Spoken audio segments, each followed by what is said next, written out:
பதினாறு தேர்தல்களில் பெற்றுள்ள அனுபவங்களை வைத்து இந்த முறைகேடுகளை முற்றாக களைவதற்கு தீவிர முயற்சிகளை கட்டாயம் மேற்கொள்ள வேண்டும். இந்திய கம்யூனிஸ்ட் கட்சி விகிதாச்சார தேர்தல் முறையை கொண்டு வருவது குறித்து சட்ட திருத்தங்கள் கொண்டு வர பாடுபடும்.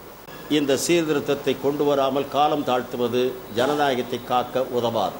தமிழகத்தை பொறுத்தவரையில் தேர்தலில் அரசியல் கட்சிகளிடையே பிளவும் பலப்பரீட்சையும் நடந்திருந்தாலும் முடிவுகளும் எப்படி வந்தாலும் அனைத்து அரசியல் கட்சிகளும் ஒன்றுபட்டு காவிரி நதிநீர் பங்கீட்டுக்கு நடுவர் மன்றம் கொடுத்த தீர்ப்பை அறிவிக்கப்பட்டபடி மேலாண்மை குழு ஒன்று அமைக்கப்பட்டு அறிவிக்கப்பட்டபடி நீர் பகிர்வு தரப்பட வேண்டும்.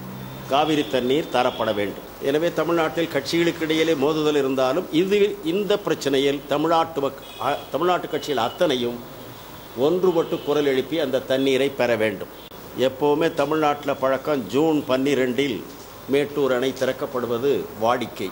இந்த நதிநீர் பங்கீட்டு மேலாண்மை குழு இயங்கி அந்த நீர் பங்கீடு உத்தரவாதப்படுத்தப்பட்டால் 12ஆம் தேதி திறக்கலாம். எனவே அதற்கும் புதிதாக அமையக்கூடிய எந்த அரசு வந்தாலும் மத்திய அரசு எந்த அரசு வந்தாலும் அதனை நடைமுறைப்படுத்த வற்புறுத்த வேண்டும். இந்த இடைப்பட்ட காலத்தில் ஜூன் 12க்கும் இப்போ இன்றைய தேதிக்கும் இடையில் இடைப்பட்ட காலத்தில் காவிரி படுகை பகுதி முழுமையிலும் கால்வாய்களை தூர்வார் நடவடிக்கை மேற்கொள்ளப்பட வேண்டும். அது ஒவ்வொரு வருடமும் பெயரளவில் செய்யப்படுகிறது, சரியாக செய்யப்படுவதில்லை. எனவே கண்காணிப்பு குழு ஒன்றின் மேற்பார்வையில் அதனை நிறைவேற்ற வேண்டும்.